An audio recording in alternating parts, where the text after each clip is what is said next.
একাত্তরের মুক্তিযোদ্ধাদের বিচার করছে এবং রায় প্রদান করছে, যেটাকে আমরা মনে করি আইনের নিকৃষ্টতম অপব্যবহার এবং নিকৃষ্টতম অবস্থান। আমরা এই রায় প্রত্যাখ্যান করি। আমরা দল, পরিবার এবং আইনজ্ঞদের সঙ্গে বসে আমরা ঠিক করবো আমাদের পরবর্তী। আপনার নাম পরিচয় একটু বলবেন। আফরোজা হক ওয়াইফ। নামটা কি? ওনার নামটা ভাই, আপনার নামটা কি? আফরোজা হক রিনা। এবার কি হয়? Wife wife.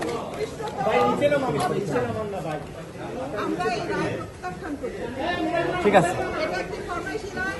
আমি মনে করি উনি নির্দোষ। সাম্প্রদায়িকতা, মানবিক মূল্যবোধের বিরুদ্ধে যে মতবাদ, সেই মতবাদের প্রতিফলন এই রায়ের মধ্যে দিয়ে ঘটেছে।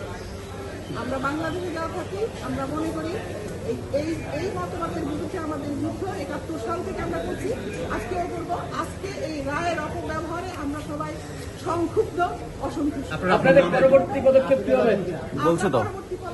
আফরোজা হক রিনা। আফরোজা হক রিনা। আমরা আইনজীবী এবং দলের সঙ্গে পরামর্শ করে আমরা আমাদের পরবর্তী পদক্ষেপ। আপনার নামটা একটু বলে দেন। আমার নাম আফরোজা হক।